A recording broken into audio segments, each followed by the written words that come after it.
Do you know what the problem with the Mass is today? The problem with the Mass is probably not what you think it is. Welcome to All That Catholic Stuff.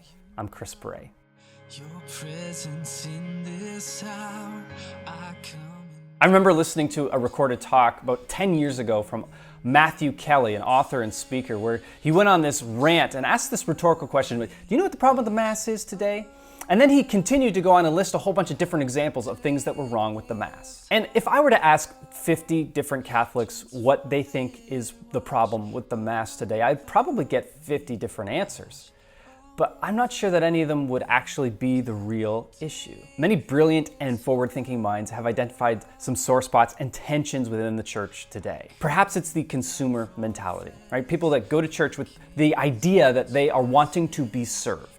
And at times I've had this as well, right? Where it's almost like going to a restaurant and I want the host to seat me at my desired table and I want my waiter to bring me the desired food of my choice for my appetite and my liking that day. Though God offers us His free grace, true worship should cost us something.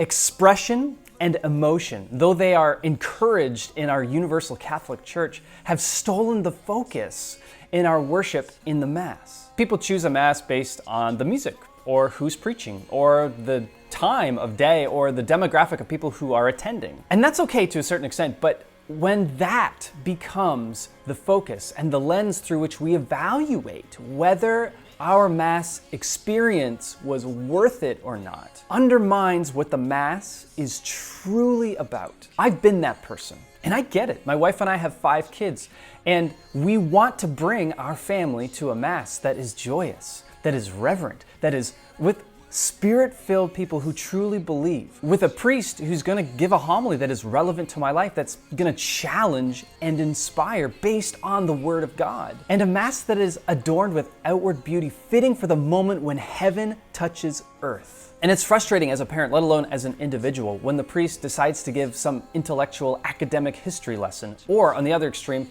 a nursery rhyme, rather than expounding on a teaching rooted from the Word of God that was just proclaimed to us, that is going to produce a transformation within us and a conforming to the Word of God. It's frustrating when music is such a performance in the Mass that people feel obligated, like they need to applaud. It's so awkward. We don't applaud other offerings in the same way. Like if someone were to write a big check during offertory in their tithing, like we don't just stand and give them a standing ovation. Like that's weird. And on the flip side, when music is such an afterthought that it was like there was no skill or preparation or effort that was put into it. The same thing can go for the person who's reading from the lectionary. They fumble through their names because it's the very first time they've ever taken a look at that reading. The problem with the Mass could be some of the numerous abuses that continue to take place in our church. Priests that are changing the rubric or taking liberties in the Mass. I remember for a time it was common for the priest to invite the youth up to surround the altar, and though that might be a well-intentioned offering,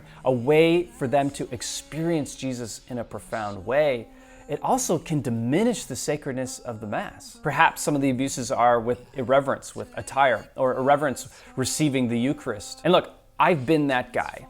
I've been the guy on vacation who forgot to pack my church clothes. And I remember showing up at a church wearing my summer shorts and a t-shirt and flip-flops. And I remember wrestling with the thoughts in my mind like, well, yeah, but God doesn't care what I look like. He cares that I'm here. But then at the same time thinking like, yeah, but I'm literally attending a wedding feast and banquet with Jesus, the King of the universe, in a moment where heaven touches earth. And that's something that I probably should have dressed up more for. Perhaps flip-flops are slightly underwhelming in this moment. And no, canon law doesn't dictate that somehow cotton is more holy of a fabric than denim. But we can spend so much time and money and effort in our appearance for other special things like ladies' night out or going to the theater. Shouldn't the Mass be even more deserving of our effort and reverence? Because we are quite literally in the presence of the King of Kings and the Lord of Lords. And honestly, in saying all of that, if that's all that we can do to come into the presence of Jesus, then please still come. Because Jesus invites us just as we are, but He loves us so much that He doesn't want to leave us as we are. I am frustrated with people that ask the question, where are kids in the Mass? And then simultaneously shush the dad or the mom who are trying to console the toddler who's having a temper tantrum. You can't have it both ways. Or kindly pointing out that, oh, there's a cry room at the back. And yes, there are times that maybe that's a good idea, and maybe that's even helpful. We can't both simultaneously ask and complain, like, where are the kids in the Mass? And then when they're there, complain that they're making noise. God bless the priests who remind us that a church full of crying babies is a church that is alive and living. And God bless you elderly who, instead of shushing a mom who's trying to console a crying baby, offers to hold that child so that the parents can tend to the needs of their other children as well. Perhaps all of these are the problem with the Mass today, and so much more. Here's the thing, none of these are gonna save our church. Like, no one example of these is the real issue. Do you know the real problem with the Mass today? It's you and me. At one point in time, I've been that guy. I've been the guy complaining. I've been the guy expecting. I've been the guy with the consumer mentality, with elitism, with a heart of pride, going and receiving the Eucharist in sin, with my cliques and my preferences, and with so much worse. And I am so thankful for a community of people who, instead of abandoning me, had patience to journey with me towards growth and holiness and virtue. We bring all of that stuff, and by doing so, we tarnish the moment of magnificence right before us. Perhaps the problem with the modern day Mass is us. In the Old Covenant, God demanded to be worshipped in a specific way. If you didn't like the sight of blood or the smell of lamb, well, too bad. Preference had nothing to do with it. If you thought the worship rituals of the Old Covenant were too long or too boring or too graphic or not engaging enough, or it didn't make you feel a certain way, too bad. Emotion and expression are beautiful things, but they're not mutually exclusive in our worship to God. But they can become disordered. If in my marriage, my wife and I never experienced emotion, never experienced love or joy or mourning together, then that might be a sign that something is missing. Emotion is a good thing, but it isn't the primary thing. Our vow is. Our covenant is. God invites us to participate in the new covenant, and He invites us to participate in transmitting the beauty, truth, and goodness of it to the world. And this can be done by adorning our churches like the temples that they are, enshrining the very presence of God Himself.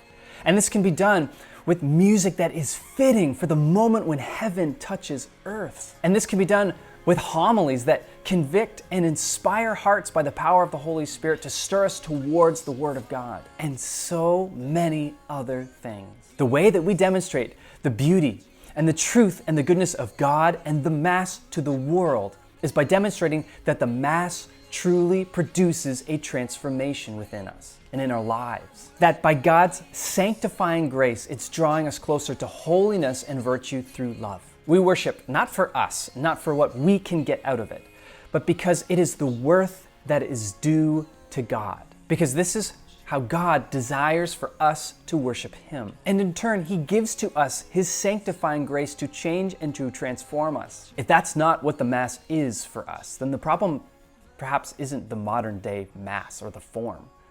Perhaps it's us. Transform it, wash over me.